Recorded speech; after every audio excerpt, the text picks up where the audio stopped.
కర్కాటక రాశి. ఈ కర్కాటక రాశి వారికి ఏప్రిల్ నెల 2024 సంవత్సరానికి గాను ప్రొఫెసర్ డాక్టర్ ముల్లపూడి సత్యనారాయణమూర్తిని నేను మాస రాస ఫలితాలు చెబుతున్నాను.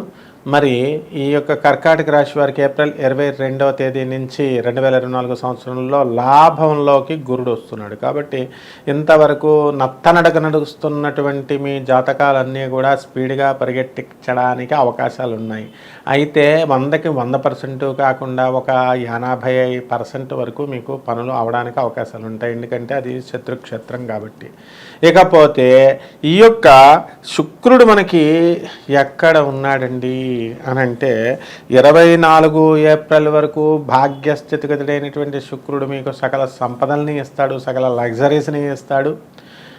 అండ్ తర్వాత 24 ఏప్రిల్ తర్వాత మీకు రాజ్యస్థితిగతుడు అవుతాడు. కాబట్టి వృత్తి వ్యాపార ఉద్యోగ విషయాలలో మీకు అఖండమైనటువంటి గుర్తింపు గౌరవము మీకు కలుగుతాయి. జీతభత్యాలు పెరుగుతాయి. టీఏలు డిఏలు అరియర్స్లు అన్నీ కూడా మీకు వచ్చేయడం జరుగుతుంది.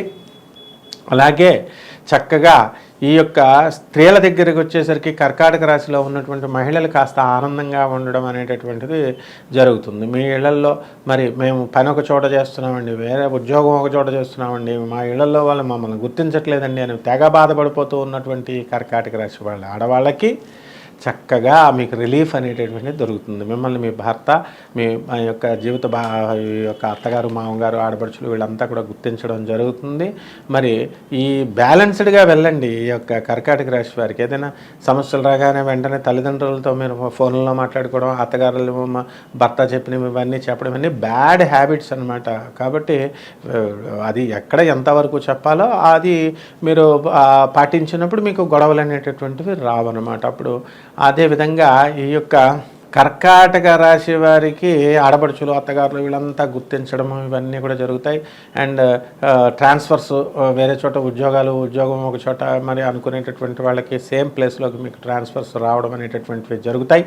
భాగ్యంలో ఉన్నటువంటి రాహువు తర్వాత రవి 14 మార్చి నుంచి భాగ్యంలోకి వచ్చిన తర్వాత మీకు 3వ వారం 4వ వారం బాగుంటుందన్నమాట. అంతక ముందు వారం వరకు ప్రభుత్వం సంబంధించినటువంటి వ్యవహారాలన్నీ కూడా మీకు రివర్స్ అవ్వడం అనేటటువంటివి మీకు జరుగుతాయన్నమాట. అంటే ఈ ఏప్రిల్ నెల అంతా కూడా మనకి ఎప్పటి వరకు మనకి ఏప్రిల్ నెల 14 మార్చ్ నుంచి ఆ తర్వాత మళ్ళా ఏప్రిల్ 14 వరకు మనకి భాగ్యస్థానంలో ఉంటాడు. ఆ తర్వాత రాజ్యస్థితిగతులైనటువంటి ఈ యొక్క రవి బ్రహ్మాండమైనటువంటి ఫలితాలను మీకు ఇవ్వడం అనేటటువంటిది జరుగుతుంది.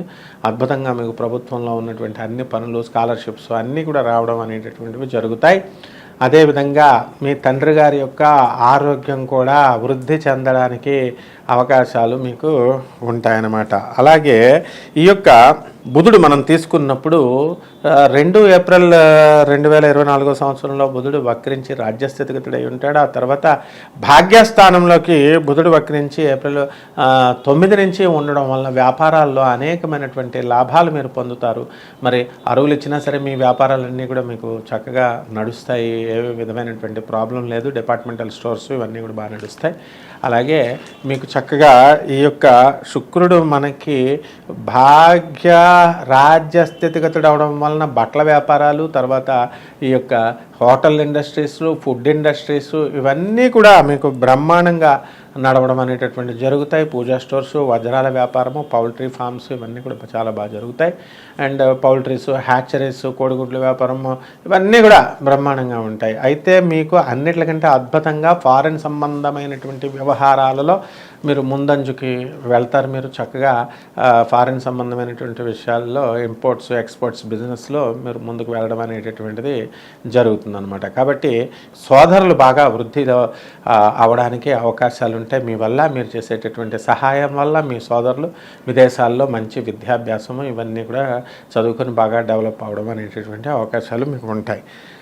అదేవిధంగా అష్టమ స్థితిగతుడైనటువంటి శని వలన మీకు యాక్సిడెంట్లు జరిగేటటువంటి అవకాశాలు ఉన్నాయి. కాబట్టి చాలా జాగ్రత్తగా ఉండాలా. ఎవరు బళ్ళు పడితే వాళ్ళ బళ్ళు మీరు ఎక్కేసి వెళ్ళిపోవడం వల్ల మీకు యాక్సిడెంట్లు అవ్వడం, మోచెప్పలకి దెబ్బలు తగలడం ఇలాంటివన్నీ కూడా జరగడానికి ముఖ్యంగా ఇనుము సంబంధించినటువంటి పరికరాల వల్ల మీకు ప్రమాదం ఉంది. కాబట్టి జాగ్రత్తగా ఉండాలి. ఆ విధంగా ఆధ్యాత్మిక చింతన అనేటటువంటిది బాగా పెరుగుతుంది, ధార్మికంగా సంపాదన అనేటటువంటిది పెరుగుతుంది. పోలీసులు, రెవెన్యూ డిపార్ట్మెంటు, ఆ తర్వాత GST, commercial tax, income tax, ఇటువంటి డిపార్ట్మెంట్స్ అదనపు ఆదాయాలు అనేటటువంటివి కలగడం జరుగుతాయి. అది ముఖ్యంగా ఎలక్ట్రానిక్స్ రంగము, ఆ తర్వాత కొత్తగా వ్యాపారాలు, కంప్యూటర్ ప్రాజెక్ట్స్ ఎవరైతే స్టార్ట్ చేస్తున్నారో అటువంటి వాళ్ళు ఆ కంప్యూటర్ ప్రాజెక్ట్స్ అనేటటువంటివి కూడా మీకు కొత్తగా రావడం అనేటటువంటివి మీకు జరుగుతాయి అన్నమాట. ఆ విధంగా మనకి చక్కగా ఈ యొక్క స్త్రీలు, స్త్రీ స్టూడెంట్స్ ఉంటారు, వీళ్ళందరికీ కూడా మంచి మార్కులు రావడము, వివాహాలు అవ్వడానికి కూడా అవకాశాలు ఉన్నాయి. మరి పురుష స్టూడెంట్స్ ఉంటారు, వీళ్ళు కూడా మంచిగా ఇంకా ఎక్కువ కష్టపడి చదివినట్లయితే మంచి వృద్ధిలోకి వీళ్ళు రావడం అనేటటువంటిది జరుగుతాయి. సంతానం లేకుండా ఇంతకాలం బాధపడుతున్నటువంటి వాళ్ళు ఉంటారు, అటువంటి వాళ్ళందరికీ కూడా వివాహాలు అవ్వడానికి ఎక్కువ అవకాశాలు మీకు ఉన్నాయన్నమాట. ఆ విధంగా ఈ యొక్క కర్కాటక రాశి వారు ఎప్పుడు కూడా కష్టజీవులు, వీళ్ళు 24 గంటలు కష్టపడతారు, కాకపోతే బద్ధకం కొంచెం ఎక్కువ అనమాట. ఈ బద్ధకమే మీ కొంపలు ముంచుతుంది. కాబట్టి మీరు చక్కగా బద్ధకం లేకుండా కష్టపడి మీరు చదువుకున్నట్లయితే మంచి వృద్ధిలోకి వెళ్తారు. అలాగే ప్రభుత్వ సంబంధమైనటువంటి ఉద్యోగాలు ఇవన్నీ కూడా పడ్డాయి. మరి ఇప్పుడు ఈ ఉద్యోగాల్లోకి కర్కాటక రాశి వాళ్ళు ఎక్కువ మంది సెలెక్ట్ అవ్వడానికి అవకాశాలు ఉన్నాయి. రాజకీయ రంగాల్లో ఉన్నటువంటి వాళ్ళు ఎవరైతే ఉన్నారో అటువంటి వాళ్ళు మీరు మంచి పోస్టులు అనేటటువంటివి తెచ్చుకోవడానికి అవకాశాలు ఉంటాయి. అలాగే ఎమ్మెల్యేలుగా, ఎంపీలుగా మీరు సెలెక్ట్ అవ్వడమే కాకుండా మరి జిల్లా వ్యవస్థలో, అలాగే రాష్ట్ర వ్యవస్థలో, పార్టీల్లో మీరు పనిచేయడం అనేటటువంటిది మీకు జరుగుతుంది. ఈ విధంగా ఈ యొక్క కర్కాటక రాశి మహిళలకి, తర్వాత ఈ యొక్క కర్కాటక రాశి పురుషులకు కూడా వృత్తి, వ్యాపార, ఉద్యోగ విషయాల్లో బ్రహ్మాండంగా ఉంది. ట్రాన్స్ఫర్స్ దగ్గరికి వచ్చేసరికి మీరు కోరుకున్న చోట్లకి ట్రాన్స్ఫర్స్ ఉండవు, కానీ వాళ్ళకి మీరు ఎక్కువ ట్రై చేసుకోవాల్సినటువంటి అవసరం ఉంటుందన్నమాట. అంటే వేరే వేరే జోన్స్లో పనిచేస్తున్నటువంటి వాళ్ళు మీరు పర్మిషన్స్ పెట్టుకొని మీరు మ్యూచువల్ కన్సెంట్తో ఒకళ్ళొకళ్ళు రావాల్సినటువంటి అవసరం ఉంది. అలాగే ఈ కర్కాటక రాశి వారు కోర్టు సమస్యల్లో ఉన్నటువంటి వాళ్ళు ఉంటారు. ఈ కోర్టు సమస్యలు అనేటటువంటివి మనకి ఈ యొక్క కుజుడు 23 ఏప్రిల్ తర్వాత భాగ్యస్థితిగతుడై ఉంటాడు. కాబట్టి 23 ఏప్రిల్ వరకు ఎక్కడైతే ఉన్నాయో కోర్టు సమస్యలు అవన్నీ కూడా మీకు వ్యతిరేకంగా రావడానికి అవకాశాలు ఉంటాయి. అలాగే అష్టమ కుజుడు శస్త్రాల వలన మనకు భయము, స్పోర్ట్స్లో ఎవరైతే ఆడుతున్నారో అటువంటి వాళ్ళు 23 ఏప్రిల్ తర్వాత పరిస్థితులు అనేటటువంటి వాళ్ళకి మెరుగుపడితే అప్పుడు గెలుపు అనేటటువంటిది వస్తుంది. అంతకుముందు వరకు మీరు ఎక్కువ పరిశ్రమం చేయాలి. అలాగే రెమెడీస్ దగ్గరికి వచ్చేసరికి ఈ యొక్క కర్కాటక రాశి వారికి మనము ఏం చేయాలండి అంటే శని జపం చేయాలి, శని స్తోత్రాలు చదవాలి, శనికి కిలోంపావు నల్ల నువ్వుల్ని, నల్లని వస్త్రాన్ని శనివారం నాడు ఉదయం 7 గంటలకి 8 గంటలకి పేద బ్రాహ్మణులకి దానం చేయడం ద్వారా గుళ్ళో కానీ ఇంట్లో కానీ మీ యొక్క సమస్యల పరిష్కారం అవడానికి అవకాశాలు ఉంటాయి. అదేవిధంగా ఈ యొక్క శని యొక్క గుడికి వెళ్ళండి, గుడికి చక్కగా ప్రదక్షిణాలు చేయండి. శనీశ్వరుడి పైన చక్కగా నల్ల నువ్వుల నూనె వేయండి. నూనె వేసి ఓం శనేశ్వరాయ నమః అనేటటువంటి మహామంత్రంతో స్వామివారిని ఆరాధించండి. అక్కడ ప్రసాదం పెట్టండి, అరటిపండు ఏదో ఒక ప్రసాదం మీరు చక్కగా పెట్టి నల్ల నువ్వుల ఉండల్ని అక్కడ ఉన్నటువంటి భక్తులకు పంచండి. అంతేగాని మళ్ళీ వచ్చేటప్పుడు శనీశ్వరుడికి మనం ముట్టుకున్నాం కదా, శనీశ్వరుడికి పూజ చేశాం కదా అని చెప్పేసి అక్కడ కాళ్ళు కడగడము, అక్కడ నదుల్లో స్నానాలు చేయడం, అక్కడ వదిలేయడం, బట్టలు వదిలేయడం, ఇవన్నీ కూడా పిచ్చి పనులు చేయకూడదు. శని సాక్షాత్తు పరమేశ్వరుడి అంశ ఆయన, అందుకే శని ఈశ్వరుడు అంటారు.